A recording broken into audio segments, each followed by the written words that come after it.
So we have an action-packed hour here, and want to make sure we get ready. Please raise your hand if you have a seat next to you. Okay, we have we actually have a very large crowd here today, and we have another portion of people joining us, I think, on a live webcast. But you probably don't want to stand up for the entire 60 minutes. So for those just streaming in, feel free to have a seat wherever you would like. So my name is Wade Crowfoot, and I am lucky enough to lead this natural resources agency. And excited to be here today on another one of our installments of what we're calling a Secretary Speaker Series. The notion of these events, and folks should feel free to continue to file in and grab a seat so you don't stand up the whole time. But the notion of these events is to spend some time concentrating on a priority and bring smart people into the agency to really lead a public dialogue on these topics. We've now done, I think, 6 or 7 of them. And we're really excited today to discuss what's happening in the Sierra Nevada, both the challenges that this region faces, but then the opportunities that we have in our agency and state government with a bunch of other partners to continue to steward the resource and improve things within the Sierra Nevada range. I always love to give a pop quiz at the beginning of these events. Raise your hand if you live in the Sierra Nevada or have lived in the Sierra Nevada. All right. Wow, good portion. Raise your hand if you work in this agency. Okay. Raise your hand if you work in another state agency. Okay. Local or regional agency. Okay. Local or non-governmental organization. Great. Anybody here from the legislature or legislative staff? We sometimes thank you. And raise your hand if you have no affiliation, but you just are excited about the topic. All right, a few of you, great. So we'll hear from the experts, but really the Sierra Nevada is an important place, obviously, stretching 400 miles, a quarter of the state's land mass, 60% of our state's water supply comes off the Sierra Nevada, as I've been educated, 60% of our natural diversity of plants and animals from the Sierra Nevada, and a place that generates 50 million visitors, or welcomes 50 million visitors every year. So it's a critically important place for the future of California. Really excited to have with us 4 experts today, and Angie Avery, who leads our Sierra Nevada Conservancy. And what we'll do is we'll hear from each of these presenters that'll share their perspective and their expertise on the Sierra Nevada, and then we will have time to bring them up on a panel and ask some questions. We have some new arrivals, so again, raise your hand if you have a seat next to you. Okay, don't be shy, we're all friends here. Unless you want to stand for the next hour, find your way into one of these rows to sit down. Okay, so we are starting off with Hugh Safford, who's a regional ecologist from the U.S. Department of Agriculture, Forest Service, Pacific Southwest region. That's a mouthful, but he helps manage our federal forest in the state of California. So welcome, Hugh.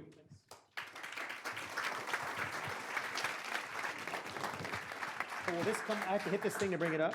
The next one. Okay, that's Wade, that's me. I've got a couple slides to show. Thanks for coming. So I've been tasked to talk with you about climate change and impacts on Sierra Nevada ecosystems. I have a lot to cover. I'm going to go very quickly. So increasing emissions of greenhouse gases by humans are modifying the Earth's climate. The atmospheric content of carbon dioxide is at its highest level in more than 650,000 years, and it continues to rise. Increasing air temperatures in California over the next century will create climatic conditions that are unprecedented in at least the last 2 million years. Climate change is by no means the only stress affecting our ecosystems, however.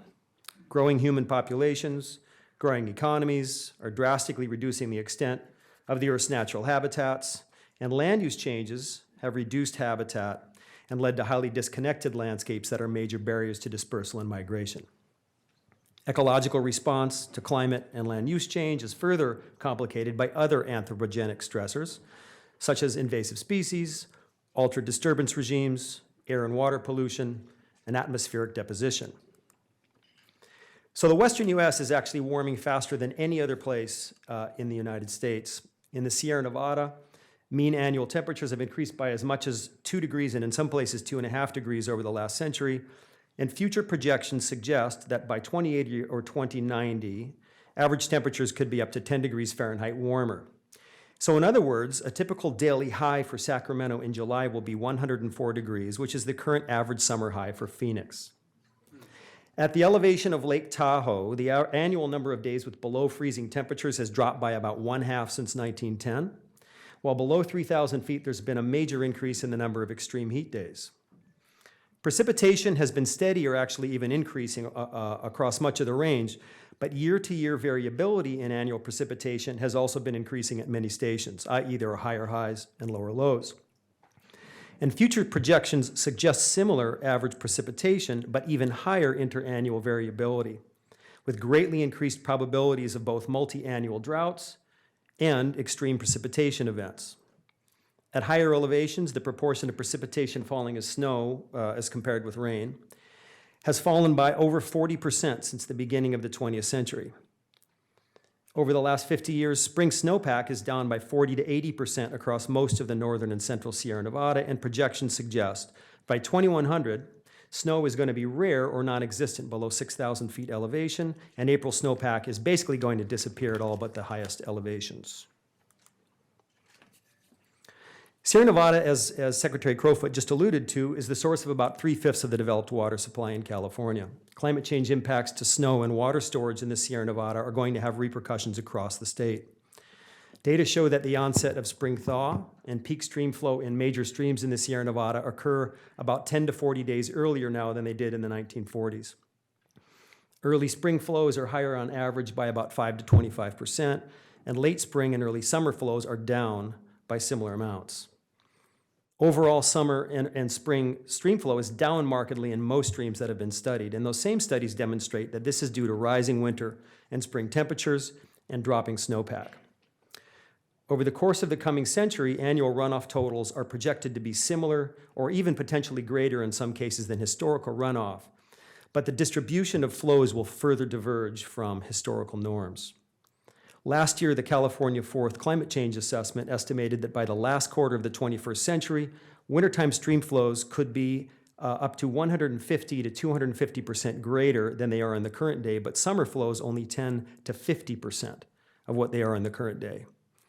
Both major flooding events and dry riverbeds are predicted to become more common as the years pass. The implications for aquatic ecosystems, aquatic recreation, biodiversity, water management, and so on are, of course, profound. Data on forest fire frequency, fire size, total area burned, and severity all show increases in the Sierra Nevada over the last 3 decades. Climatic variables explain increasingly more of the pattern in fire size and area since the middle of the 20th century. That is probably because fuel loading is no longer a limiting factor, which is largely a function of fire suppression policies. Since the 1970s, fire season length has increased by 2.5 months, and the mean size of escaped fires has about doubled in that same period. Forest fire severity, which is a measure essentially of the biomass lost to fire, in low and middle elevation forests is also rising strongly, with about twice as much proportional area burning at stand replacing severity today as in the early 1980s. Overall, total annual burned area is rising, but it still falls far short of probable annual totals before Euro-American settlement. The major difference in fire regimes in the Sierra Nevada today is the replacement of very frequent, moderately sized, low-severity fires with very infrequent, large-sized, high-severity, and often destructive fires. Future projections all suggest marked increases in fire frequency, fire size, and burned area in the long term, and in fire severity in the medium term until much forest vegetation has been burned off and fire severity drops due to a reduction in woody fuels. Fire suppression and the legacy of 19th and 20th century logging practices have greatly changed low and middle elevation forests in the Sierra Nevada. These have led to denser, more continuous stands, greater woody fuel loads, shifts in species compositions to dominance by fire-intolerant species, and high competition for water. Such forests are very drought and fire sensitive. The severity of the 2012 to 2016 California drought was directly related to interactions between stand densities and water balance. In higher elevation forests, fire suppression and economic uses have had much less impact on forest structure, but forest densities are increasing anyway due to climate warming.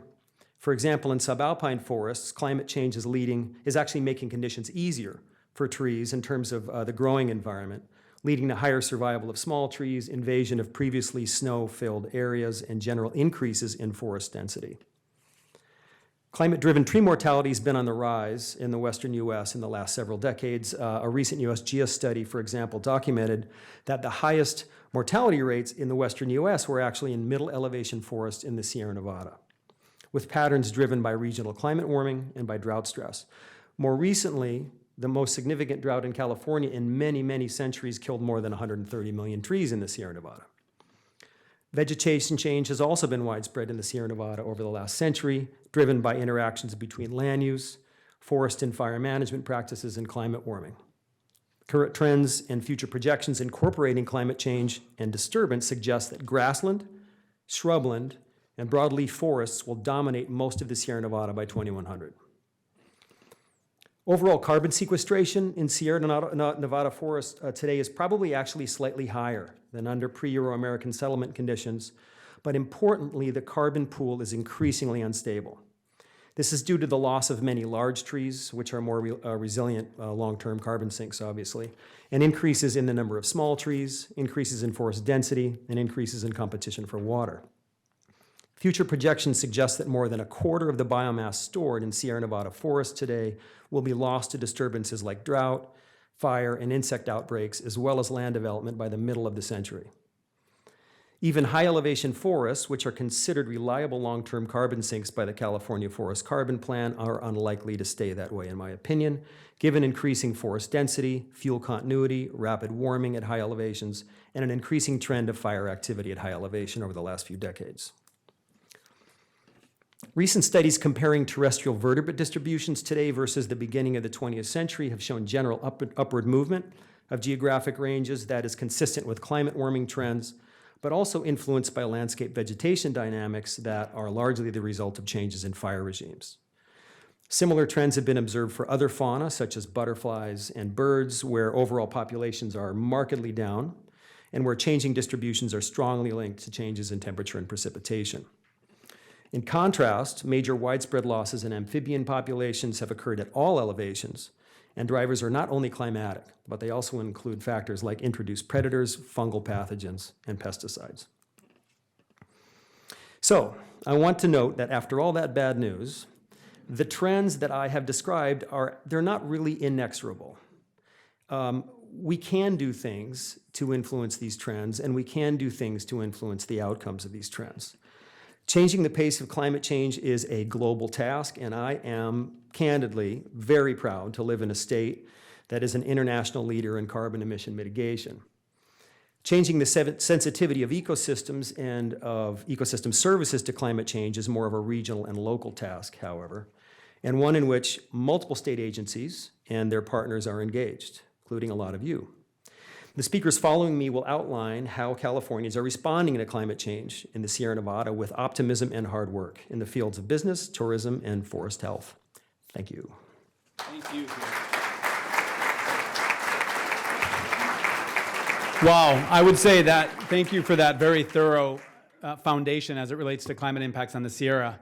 And I'll also say alarming in terms of what we face. Good to have the scientific information in terms of what we can anticipate, but also a wake-up call. So it's a perfect way to begin this discussion about how we help the Sierra Nevada become resilient. Our next speaker is Steve Frisch, who leads the Sierra Business Council, and I'm proud to say that a lot of what I've learned about public policy in the Sierra Nevada, I've learned from Steve. So come on up.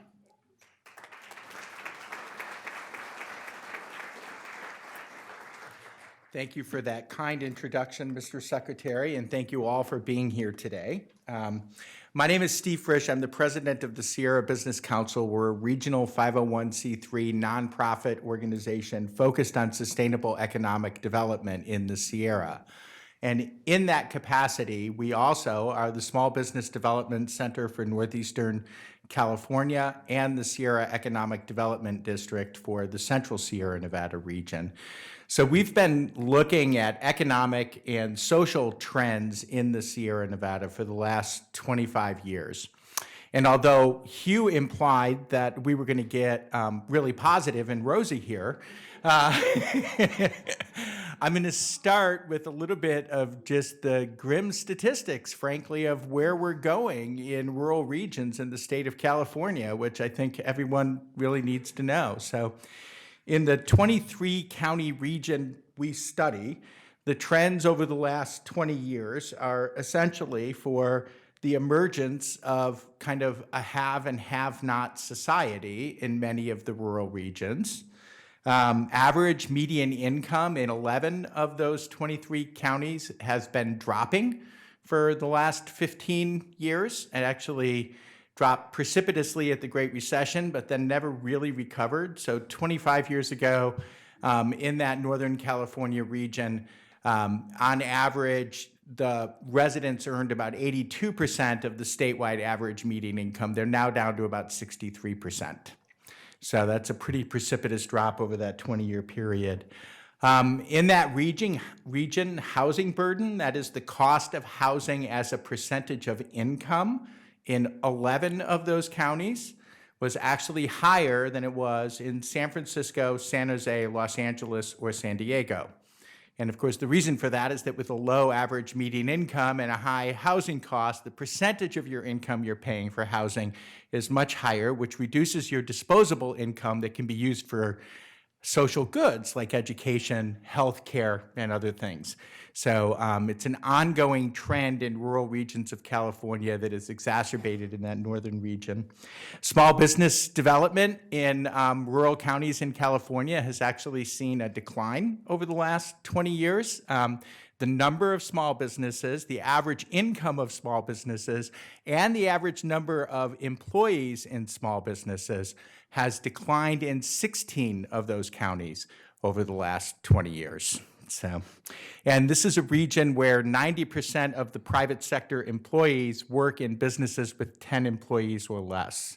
So it gives you kind of a context for what that decline in small business health and viability really means.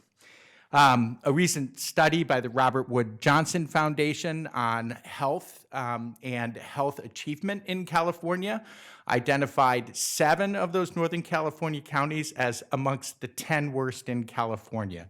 That study was released about a week ago and made headline news in the San Francisco Chronicle for the point that 3 or 4 of the Bay Area counties were essentially the healthiest counties in California. I would argue that the real story is told by what's not in the headline and what underlies that health and economic achievement are intricately linked. And if you're poor in California, you're much more likely to be unhealthy, which is something that we're seeing as a trend across rural regions of the state.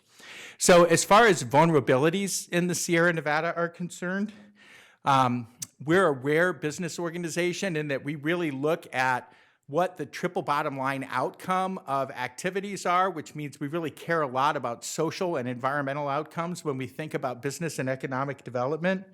And we think that you should look at resiliency the same way as well. Resiliency is ecological resiliency, but it's also social resiliency, the ability of people to bounce, the ability of people to recover from a shock or a problem. And frankly, if you look across many of the rural regions of the state of California, their ability to bounce is very low. They're not the red rubber ball.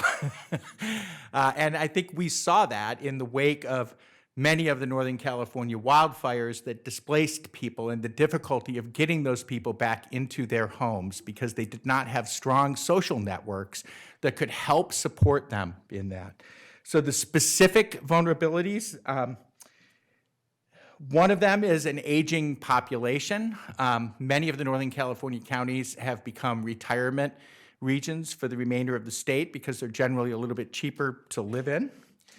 Another one is the geographic isolation of the communities. So we think of poverty in California as an urban or an agricultural farm worker trend, but the reality is that many of the poorest places in California are actually rural counties where people are geographically isolated, have low incomes, and have less access to services and amenities, and then that is reflected in public health outcomes and other things. Another driver of vulnerability, poor connectivity. I mentioned already social connectivity, but also telecommunications, broadband access, ability to communicate. We saw recent incidents where in wildfire situations, cell phones didn't work because the cell phone towers didn't have sufficient battery backup or they didn't have sufficient connection. There are huge areas of rural California that have no Wi-Fi coverage. 1/3 of the residents in the Northern Sierra are still on dial-up internet access, which means if telephone lines go out, in essence, their ability to be connected is disrupted. So this is a major driver of vulnerability in many rural areas. And then finally, aging infrastructure. So we have a lot of issues, as we saw in some of the recent wildfires, with the infrastructure being insufficient for the population and the demand in an emergency situation. So when we look at these communities and we think about their context in the forest, really the case that we would make is that there's an intricate link between community economic viability, sustainability and resilience, and forests and forest management. And we think that there are a lot of really good trends that are beginning in California to address those issues, but they're insufficient and they're not fast enough. So if we look at the California Forest Carbon Plan and its identification of the need to thin roughly 1 million acres a year, to treat 1 million acres a year of forest in California, with a portion of that through thinning and a portion of that through prescribed fire, and we look at where we are today, we are nowhere near the scale that we need to get to in order to reduce risk in these communities. And that's clearly an issue. If we look at the volume of material coming out of the forest, should we treat them that way, which the recent CPUC-funded high hazard zone study identified as in the tens of millions of tons of material, we have no infrastructure and no system to treat or use that material in any way. So really, unless we create that infrastructure or a market for that biomass material, it will either decompose, it will go into landfills and decompose, or it will be open pile burned, exacerbating our air quality issues. So this is a real issue that we need to be addressing. And then finally, if you look at the cost of treating that landscape, it will probably cost somewhere in the area of $3 billion a year. And this is where I get to the solutions, because there are actually solutions to these problems that we need to be implementing now. One of them is approaches like the Sierra Nevada Conservancy and the California Tahoe Conservancy are using through both the Tahoe Central Sierra Initiative and the Sierra Nevada Conservancy's Watershed Improvement Program to do large landscape forest assessment, restoration planning, and then tie the material in that restoration planning to local economic and community development objectives to create jobs in rural regions in order to address the falling average median income and the poverty issue. So this issue that we can link natural resource restoration and create a restoration economy that actually creates jobs in rural regions really is the big solution. Another solution is that we need to get off the periodic boom and bust cycle of funding natural resource restoration and climate adaptation solely through bond measures. Now, we have a bond measure coming up on the ballot. I want us all to vote for it. But the reality is, this is a serious global crisis. It's a state crisis, and it needs our attention. And to get that attention, it needs funding. And we really think that in addition to bond measures to fund natural resource restoration, there should be a statewide movement to be increasing the budgets for the agencies that address these issues, most particularly the Natural Resources Agency. This should be in our general fund budget. It's that important a problem. And then finally, I want to end with a quick story. So we've spent a good deal of our last 3 years working on starting and trying to keep running a biomass facility in the Northern Sierra Nevada. And I have to say, it's one of the most difficult problems I've ever had to address in my life. There is so much interconnected public policy, legal, regulatory framework to deal with. At times, it is one of the most difficult things to kind of work in the community on. But what we really need is leadership to stand up business models that will bring private sector funding to solving this problem. Although I'm a big supporter of increasing public funding is never going to be enough. We need to create a model for developing value-added wood product businesses to bring this material out of the forest. It represents a market failure on our part because we never valued forest ecosystems enough to actually pay for their management themselves, right? So we got into this situation because of a market failure, and we're gonna need market intervention to get out of this situation. And for us to not recognize the point that we're gonna need to find a use for this material in order to get to the funding levels that we need to restore our forests would really be a big mistake. So I am an advocate for government intervening in this case to stand up markets for value-added wood products so that we could begin to focus on the forest restoration that we need to get to address the issue that Hugh described. Thank you.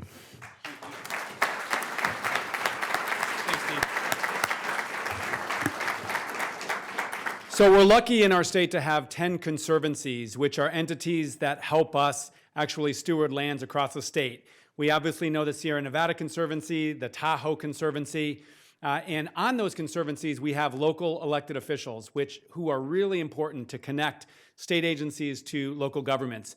Today, we're very lucky to have with us Stacy Corliss, who serves as supervisor in Mono County, and we're very lucky to have her as vice chair of the Sierra Nevada Conservancy Board. Stacy.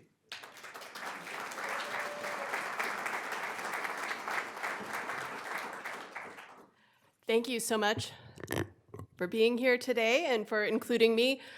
Sometimes we're not sure that Sacramento knows there's an east side to the Sierra Nevada. Oh, thank you.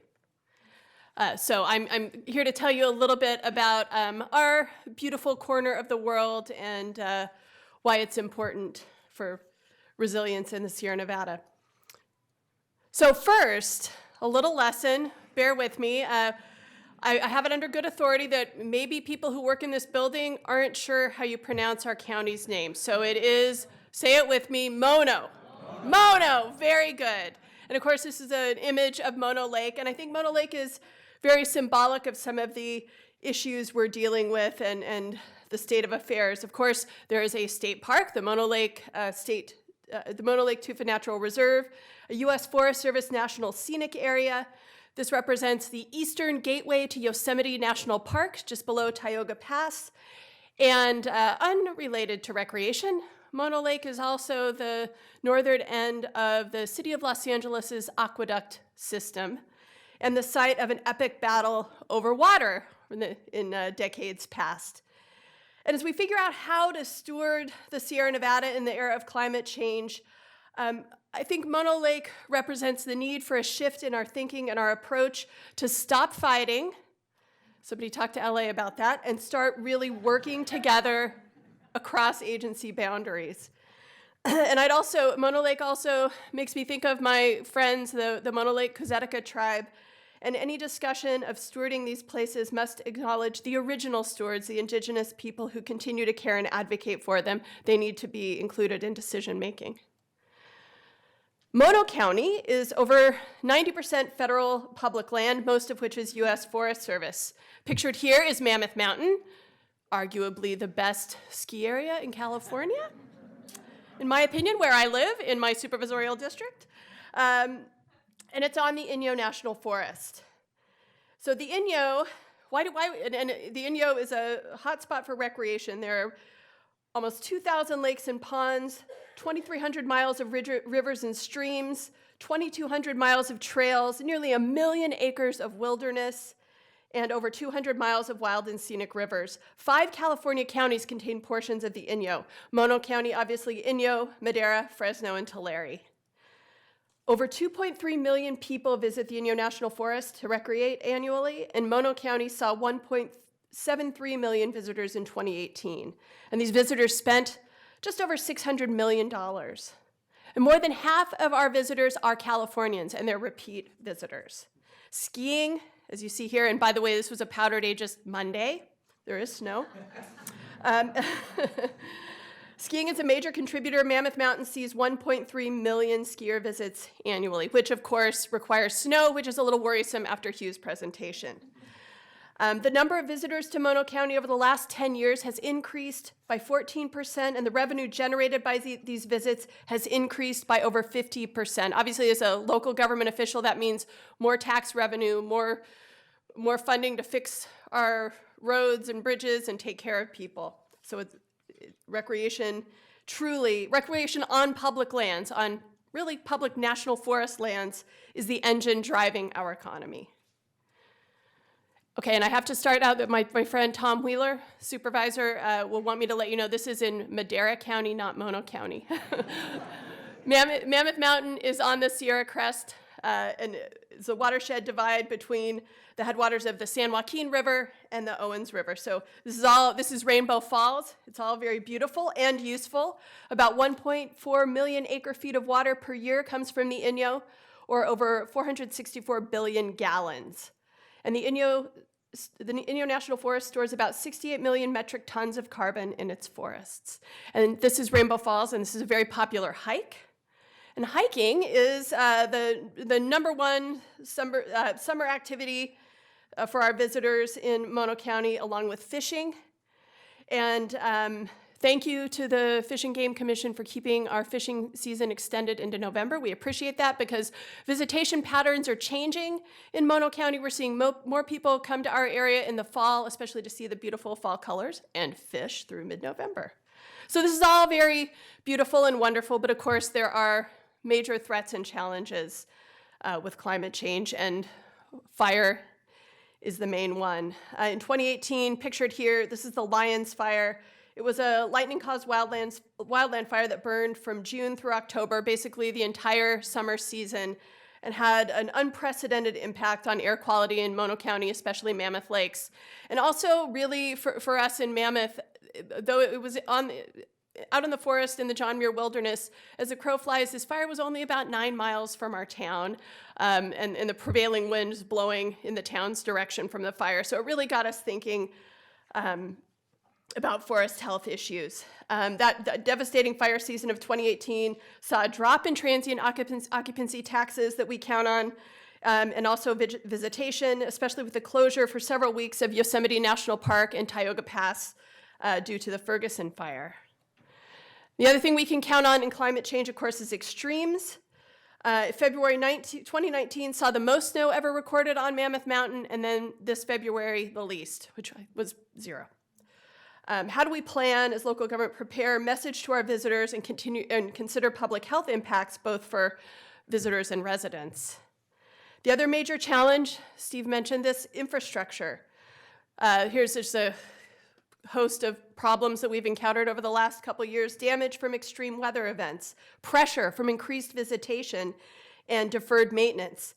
The Forest Service nationally has a deferred maintenance backlog of over $5 billion. $3 billion of that is roads. So when we talk about access to public lands, roads are kind of a basic building block, and the agency does not have the money to manage the road network. At the same time, and I'm sure you've all heard this, the agency's budget has decreased and been borrowed for fire, and even though there's now a fix for Forest Service fire borrowing, there's still a major lack of funding and capacity that impacts recreation and tourism on public lands. I just got this statistic last weekend, a 45% decrease in National Forest System management capacity over the last 25 years. So basically half as much the ability to manage these lands while visitation is increasing. So what are we going to do? We're going to roll up our sleeves and get to work together. What we've done in the Eastern Sierra is form the Eastern Sierra Sustainable Recreation Partnership. This is a public-public partnership among local government and federal land managers in Mono, Inyo, Alpine counties, along with the town of Mammoth Lakes, City of Bishop, and the Inyo and Humboldt-Toyabe National Forests. And these are two forests, if you're not familiar with the Forest Service, in two different regions, so they're managed by two different offices, so it's a big deal. We're crossing boundaries. We started this in 2017, really with the town of Mammoth, the county, and the Inyo, to address immediate capacity and infrastructure needs. Basic things like bathrooms and dumpsters at trailheads and at popular recreation sites. It's evolved into a formal partnership focused on keeping on addressing these immediate needs and planning for the future, which is where the Sierra Nevada Conservancy comes in. Last year, the town of Mammoth Lakes, acting on behalf of our recreation partnership, was awarded a grant for the Eastern Sierra Sustainable Tourism and Recreation Initiative. This was funded with Proposition 68 funds as part of SNC's Vibrant Tourism and Recreation Strategic Goal, recognizing that forest health issues and the health of local economies are intertwined.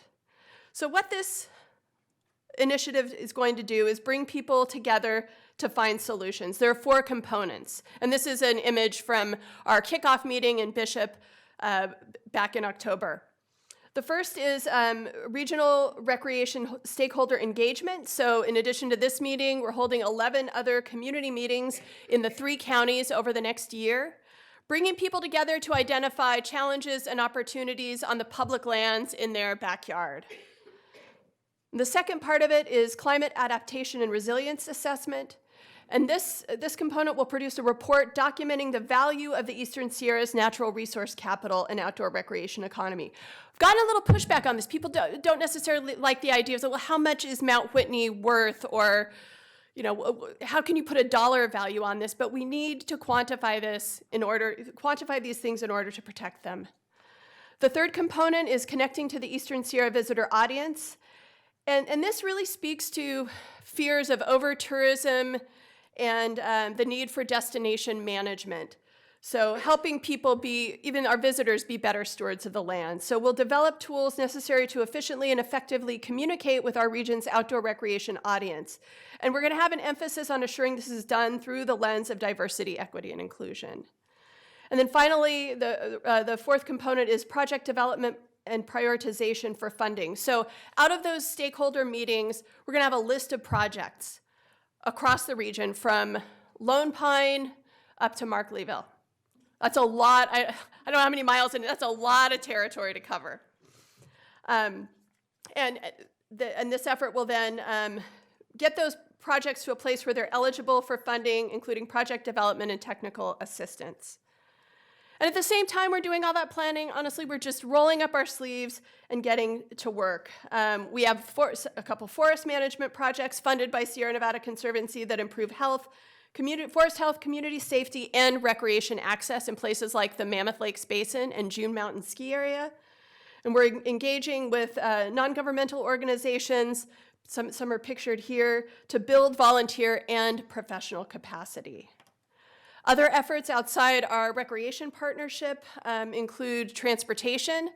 I'm on the board, along with my friend Tom Wheeler, on the Yosemite Area Regional Transportation System. This is trying to get people out of their cars and using public transit to get to Yosemite National Park from gateway communities. Also offers access to adjacent public lands. YARTS recently got an award to begin to electrify its fleet. When I started on the board, there weren't electric buses that could drive through Yosemite and handle, the road conditions up there. So things are moving quickly. YARTS also has secured funding to provide public access from urban areas like Fresno and Merced on fee-free days. So people can get on the bus in the city for free and experience the national park without having to drive. We're also looking at improving wildlife habitat specifically, and this is a big part of tourism and recreation as well. People love animals. We're trying to protect their habitat in the face of climate change. We have a big project that would create a wildlife corridor and wildlife crossing across Highway 395 just south of Mammoth. But we need money.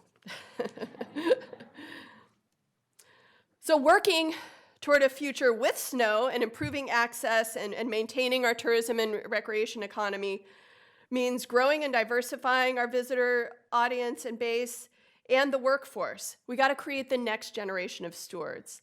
And this work needs to be different. It's got to be all hands, yes, and. It's got to be across agency boundaries. And, resilience isn't forest health or recreation. It isn't urban or rural. It's everything and everyone. So we need your help.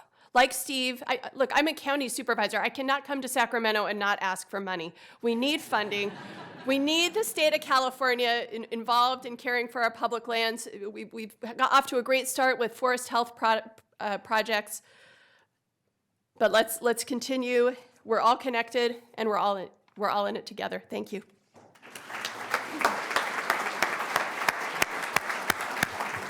Thanks so much. So in California, we are very lucky to have the Public Policy Institute of California and its Water Center. That really is an independent voice of ideas and insights that are helping guide our policy here in the agency and the state.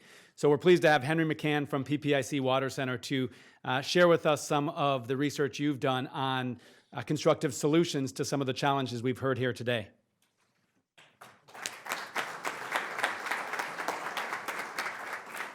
Thank you for that kind introduction. My presentation really touches on a lot of the aspects of the presentations you just heard. It sort of packages it a little bit differently, though. So bear with me here. As Hugh described in detail, the mixed conifer headwater forests have really changed over time. So forests that were once fine-grained mosaics of different tree densities, ages, sizes, and species have become overly dense, have become vastly simplified in structure. And the exclusion of indigenous burning practices, early timber harvest practices, and aggressive fire suppression have all contributed to this. So forests today now have more small diameter trees, fewer large trees, and fewer openings. And the consequences of those structural changes include things like more large severe wildfire and increased vulnerability to drought and pests. So the overall management framework idea is to establish and maintain some of the structural characteristics of pre-European forests that made them more resilient to these disturbances. So this entails using tools like mechanical thinning, prescribed fire, and managed wildfire to create more variation in tree densities and openings and tree sizes. This is what we mean when we talk about improving forest health. And the forest management literature suggests that this approach needs to be expanded vastly in terms of pace and scale in order to achieve the forest health objectives that we have as a state. So improving forest health can also support the well-being of rural communities, reduce smoke impacts on public health, store carbon and reduce greenhouse gas emissions from wildfires, protect water quality, and increase water supply. And the PPIC set out to do a thorough evaluation of the scientific literature to gain a clearer understanding of these benefits. And the findings of that research will be published in a report in mid-April, and the findings are sort of previewed today in this presentation. Importantly, it's important to note that these are not, this is not the exhaustive list of benefits of managing headwater forests or improving forest health. Rather, we deliberately chose to focus on benefits that were quantifiable and more easily monetized as a way to motivate long-term forest stewardship efforts at scale. So expanding forest health treatments can stimulate the forest management and wood utilization sectors, which can create local opportunities for economic development and growth. And as you heard from Stacy, healthy forests can also help avoid large wildfires and smoke disruptions to tourism, on which many of these communities depend on. In addition, when applied at landscape scale, forest management can decrease the wildfire risk to communities. So it's important to consider, though, that many of these communities currently lack the infrastructure and workforce to vastly expand forest management operations. So targeted investments in those areas will be needed to sustain higher levels of forest management and to realize local economic benefits over time.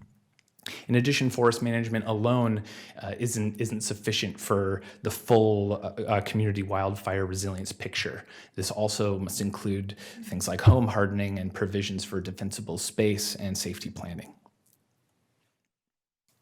The research literature tells us that proactive forest management is really the key to avoiding acute wildfire smoke issues over the long term. The research also tells us that low and moderate severity wildfires pose less of a risk to public health compared to large uncontrolled wildfires.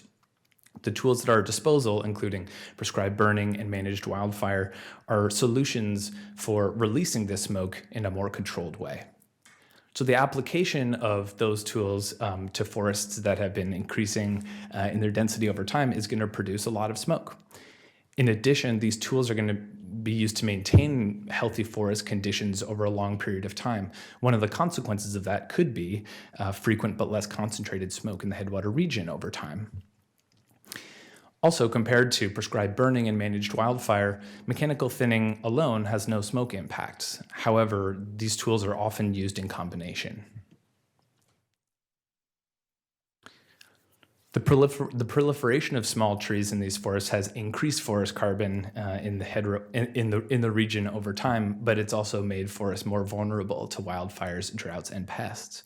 And the research tells us that forest management that channels growth into large fire-resistant trees is a way of increasing the durability of forest carbon and limiting greenhouse gas emissions from wildfires over time. So California needs to continue refining and improving the methods that it uses for measuring forest carbon over time, given the important role that carbon plays in our public policy discussions. And in addition, it's important to recognize that the different management tools have different carbon profiles. For example, mechanical thinning has the additional additional carbon sequestration opportunities through long-lasting wood products that strategic use of fire does not. Heavy rains following large, severe wildfires can wash sediment and debris into streams. And this can interfere, it can damage, it can impair water management infrastructure, hydropower electric production equipment, and it can harm aquatic ecosystems. The 2014 King Fire is a vivid illustration of those damages and the costs. And it's really a wake-up call, I think, in many ways. It's important to consider, though, that the backbone of the state's surface water infrastructure, which are the large foothill reservoirs, are somewhat buffered from post-fire erosion by the smaller upstream reservoirs that are effective at capturing sediment and debris before it flows downstream. This catchment effect is an important consideration when thinking about threats from post-fire erosion. Also, each tributary is unique and has different levels of post-fire erosion threats and vulnerable assets. Preliminary research tells us that thinning forests reduces the water demanded by trees and can therefore increase the amount of stream flow in some of the wetter tributaries in the range of 6 to 14% based on the research. Some research also tells us that managing for lower density forests may actually enhance our ability to store snowpack in terms of accumulation and delay the melting of snowpack. It's important to recognize, though, that these benefits are contingent on forest structure, and as forests grow back, these benefits diminish over time. Also, based on the small footprint of the existing research and the relatively short time frame of the research studies that support these benefits, makes it difficult to extrapolate these findings to larger spatial and temporal scales. Healthy forests build regional and statewide resilience. Managing forests is the key to increasing the resilience of these forests to current and future stressors from wildfire, drought, and pests. And improving forest health generates a broad array of benefits to the region and the state. This includes avoiding future costs. It includes maintaining important forest and watershed ecosystem functions and improving some of these functions as well. The next step is taking this understanding of benefits and beneficiaries and integrating it into our thinking about the next financial policy and governance solutions that are needed to accomplish this heavy lift that's in front of us. It's very exciting to see all of the energy being put into this area, and this event today is certainly a testament to that. We look forward to continuing to refine and develop policy solutions in this area. So thank you.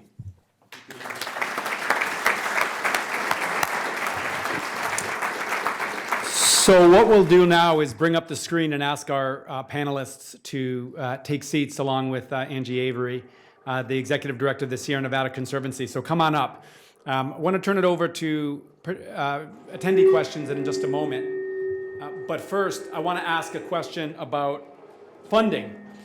Obviously, funding is important to achieve the sort of forest health initiatives that we've talked about here today. And it seems like there's at least some broad support for those types of activities. Steve, you mentioned it's not just about public money. We have to figure out ways to sort of bring economic activities back into taking some of this forest material out in ecologically sensitive ways. So question for you, if you had a magic wand or if you were governor for a day, how would you do that? What a good question. It is about leveraging, I think, private dollars to move material and use it in other ways. But it's going to take us probably 5 to 10 years to get to that material manufacture, distribution, and market. And I think the most effective use of public dollars would be to prime the pump for creating the private marketplaces that create demand on those products so that there's a pull to pull the material out of the forest. And that's, when I was talking about a market failure, that's what I was referring to. We use public policy to move those products to other areas, and we need to bring them back to the state. And your point is public investment can prime the pump, can be that first investment that will attract other private investment. Yeah, so that the amount of public investment over time can diminish and be used for other purposes. Good. Let's turn to focus questions from our audience here today. Who has a question or a thought? Yes, sir. And you're going to get a microphone for folks who are watching on the internet.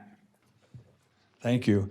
I'm Tom Wheeler from Madera County, and no one talked about the effects of this fuel overload, about the insurance rates going up, all over the state. And I was kind of, especially on yours and stuff, I thought that might be brought up because just mine alone, I got canceled twice in 2 years. This went from $1,700 to $4,700 for the California plan, plus a supplement of another $1,000 from Safeco to half-ass cover what I have. So who wants to summarize the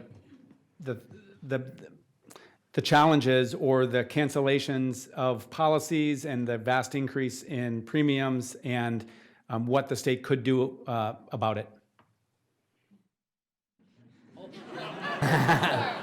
I'll jump in there too, but I want you. I was just going to say in a quick way, and then hand it over to Steve, that absolutely this is a dimension of the well-being of rural communities and the economic this particular issue contributes to the economic distress of many rural communities. And based on my understanding, an important path going forward is trying to link forest management to this particular issue. And I think that's going to be a challenging thing to do going forward in the public policy arena.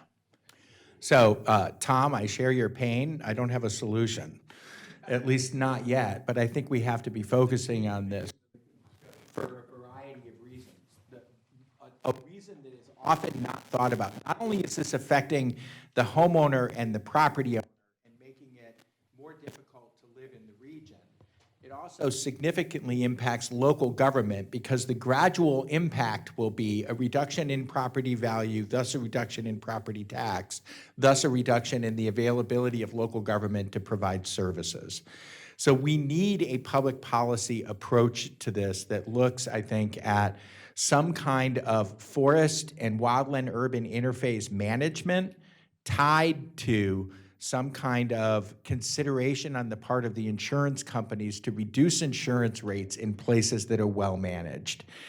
Unfortunately, that leaves some people out in the cold while you're getting there, and that's a really hard situation, but we have to start working on this. Thanks, Steve. And I would just add, our state insurance commissioner and his team are really focused on this to really try to link actions that communities and residents are taking to protect their homes with one, being able to get insurance and then reducing the insurance rates. And as I understand it, part of this is really doing the base level research in partnership with the insurance industry so that the private insurance industry can really understand sort of the quantitative benefit between those measures that folks take to protect their communities and the reduced risk.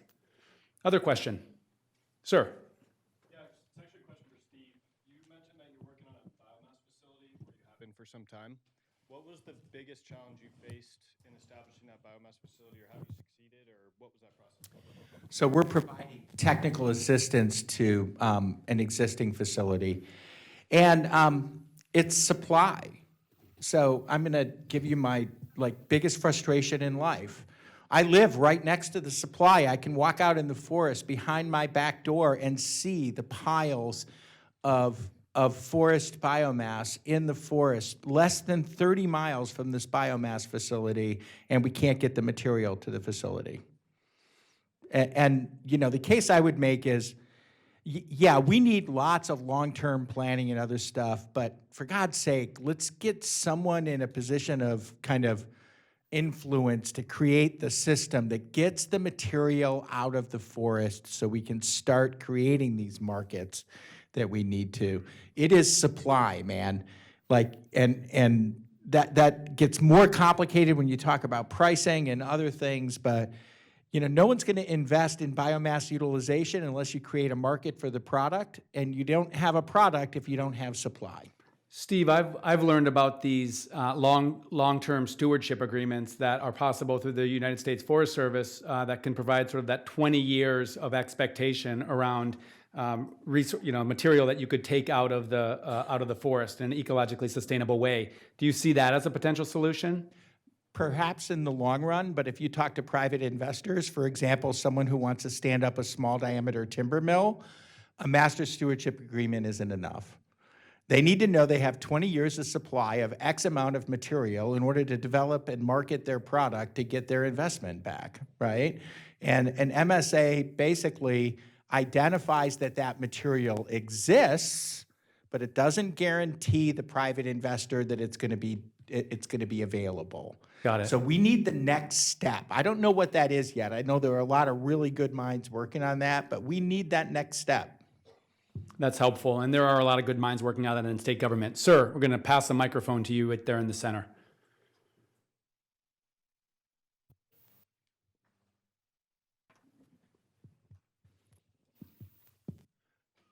I'm not going to win any popularity contest for this question.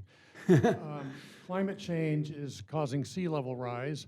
We're not talking about building higher and higher. Well, we are in some places, like even Manhattan, higher and higher levees to keep the ocean out. But most people now are starting to talk about managed retreat. You might see where I'm headed here. We're going to have more intense flooding in the United States. Dams are going to fill up with silt much faster. The lifetime of a dam is going to go from a few hundred years to less than 100 years. We are going to start talking about getting people to move out of the floodplains in the next few decades. I would like to see people run the numbers on the WUI in California. Half of residential development in the last 40 years has gone in the WUI in California. This is not very smart, you might say. And so at some point we have to face up to, are there some areas that we don't want to continue to allow new development in? You have to remember, it's not enough to do some forest clearing and some forest burning. You have to do it every 5 years, more or less, forever. Good, so it's a good question, and it's a hot button issue. And I think Steve should answer that one. So just for everybody Thanks, who's Bob. not, I didn't want to ask that one. who's not fully initiated with these acronyms, we're talking about the wildland-urban interface. Sorry. And is it smart to continue to enable development in these high-hazard zones? And if you would, and maybe I turn don't have to... the answer, but we do need to address it. Yeah, it's a great question. So maybe turn to the elected official. And if you could, talk about the dynamic between local control and sort of state resilience. Yeah, as a local government, always advocates for local control, but we have immense responsibility with land use planning, and we have to do a better job. We have to work with the state and figure this out. But I don't think anybody wants, from a local government perspective, we don't necessarily want regulation pushed down, but we have to take responsibility and be good partners with community health and forest, community safety and forest health. But just the idea of retreat, we have to invest in the Sierra Nevada, and that includes the gateway communities of these places, of these forests. We can't simply retreat. We need the stewards there. So we need to work together. For instance, the Inyo National Forest is working on an agreement with the City of Los Angeles Department of Water and Power on improving some infrastructure, not necessarily in the communities, but adjacent to the communities, and working on forest health projects in the wildland-urban interface. That's the type of thing that is a good solution that'll get us where we need to go, along with good land use planning. And I would just add, there is some interesting potential around the state and local governments partnering to update general plans. So general plans guide a community's future development, and they're a way essentially a city or a county kind of identifies how they're going to grow, where they're going to grow. One of those elements is a safety element. And so CAL FIRE and the State Fire Marshal have actually been providing technical support to local communities, building out the safety element of their general plan to really help guide development, not in a way that takes control from communities, but that helps communities guide their own development. And one last observation on this, which is that there's a reason why some people live in the WUI. It's cheaper. And we have a housing crisis in California, and rural communities have a housing crisis as well. And if we are going to manage retreat or plan retreat, we need to look at some strategy that creates disincentives for development in the WUI while it incentivizes densifying development in rural town centers in order to make them more economically viable. Because it is not acceptable to essentially go out into rural communities and say, why don't you just not live there anymore? Like, we don't want to depopulate rural America. We want to create economic prosperity in rural America. Well put. So we need to find a way to do both of these things at the same time. We're going to take one final question and then have some concluding remarks. So sorry, there.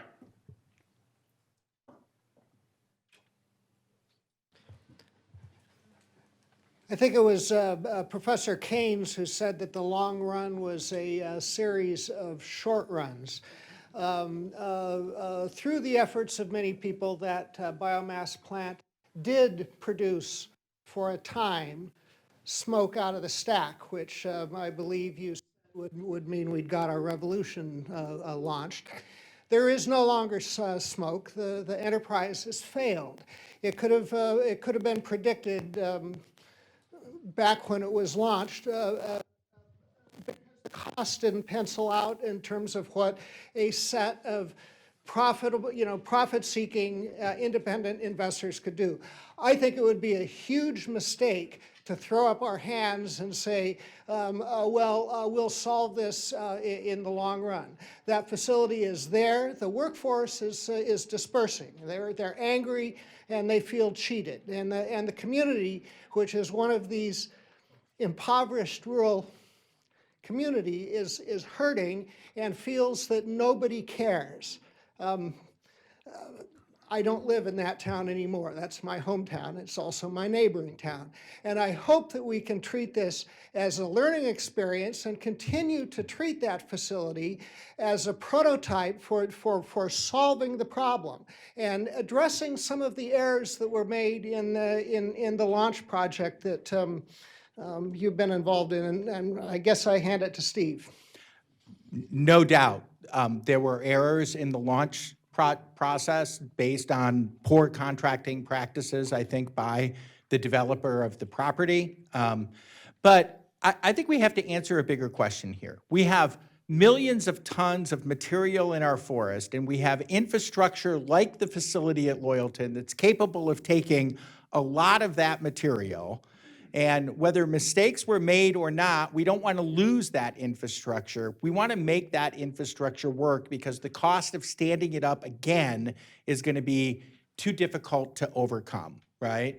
So, you know, our organization's focus has been from the very beginning on tying biomass utilization to a facility in order to improve forest management. So whoever manages that facility, that's what our commitment is. And we'll continue to provide technical assistance to them to do that. But, you know, I think we really have to answer this question in California. How involved is government going to get in essentially standing up industry to address this issue? And everyone has been afraid to answer that question, quite frankly. You know, one of the biggest frustrations, one has the power to cut the Gordian knot and get to that solution. In my life is I can see a solution. Nobody has the political will to cut the Gordian knot and get to that solution. We better get that will, because what Hugh laid out is a very grim future for our region if we don't get the political will to implement the solution today. I think that's really well put, Steve. And I would respectfully add, as somebody who's in government, you know, working to try to figure out our intervention, it's not clear to me exactly what is the most strategic intervention for government.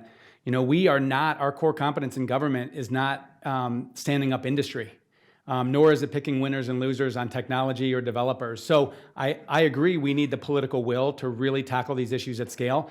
But frankly, we need help on understanding what is the most cost-effective, appropriate role for state government in sort of standing up this economic activity that can bring product out of the forest.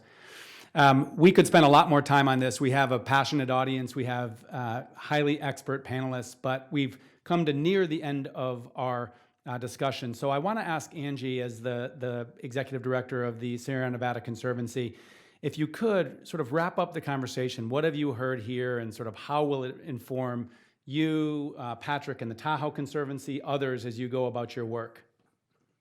Absolutely. I'm happy to do that. What I've heard here today is the stuff of nightmares, a little bit terrifying, not just a little bit terrifying, a lot terrifying, but also a lot of hope. And when I think about the role that we as a state conservancy under California Natural Resources Agency play, I think about our watershed improvement program, which we have developed and implemented in partnership both with the Tahoe Conservancy, but also with the Forest Service when we originally founded this program in 2015. And what drove that is looking around the region and being terrified, the stuff of nightmares, driving us to say, we have to be doing business differently. We need to be thinking about policy impediments, infrastructure needs, increasing investment. These are the things that need to be driven, and how do we, as a tiny little state conservancy, kind of do that? So the Watershed Improvement Program was born, and I see our role really as a bridge. So understanding at the local level the environmental, the economic, and the social needs of the region, and trying to connect those to the policy conversations that happen at the state level. And just basically trying to be an advocate in both directions to educate people in region what's happening here and what the opportunities are, and basically connecting folks in region the other way. And we think that's what the Watershed Improvement Program does. And it's actually, you know, it's the hopeful side of what we heard, the fact that not all hope is lost, that is driving the presentation that will follow this one. And so my shameless plug, we're going to be presenting a roadmap to resilience, a model for the Sierra Nevada at 2 o'clock this afternoon. And what this is the sort of the epitome of is the need for bold thinking, the need to be action-based, the need to be sort of organized in regional geographies where you can make a real difference, but you can also understand what local, the people who live there, what their values and needs are, what the needs are on a specific landscape, and then how do you actually take concrete steps that are holistic in nature, to the points that Henry made. You know, how do we kind of shift towards a restoration economy that takes all of these aspects, the environmental, the social, and the economic needs of a landscape, and create an action plan that creates resilience. And that's what we'll be presenting this afternoon. So this is us sort of holding on to the hope and not giving up in the role that we specifically play. And so thank you. I want to just thank you very much for hosting and sort of highlighting the Sierra Nevada as part of your speaker series. It's a region that's critical to the state of California, and we're doing our best to sort of steward it in meaningful and positive ways. And so if I may invite those of you who are here to join us again at 2 o'clock, I'll stop my shameless plug there. Great. Well, please join me in thanking our panelists. It's clear to anybody who listened to these presentations that the challenges are daunting and they're real, and the impact of climate change is here. But it's also very clear that there are a lot of opportunities to build our resilience. And if we take a moment to reflect on what resilience means, it doesn't mean to prevent these impacts from happening. It means to weather and adapt to these impacts and continue to thrive. And I'm really appreciative. This is a great example of a federal, state, local partnership with business organizations and research institutions. It's really going to take an all-hands-on-deck approach to actually seize these opportunities. Let me say also, on a note of hope, our next speaker series will take place in late April, when we observe the 50th anniversary of Earth Day. And we will have youth leaders who are climate activists who are really driving the effort to build our resilience and reduce carbon pollution. So I hope you'll join us in late April. Thank you very much for being here, and have a great day.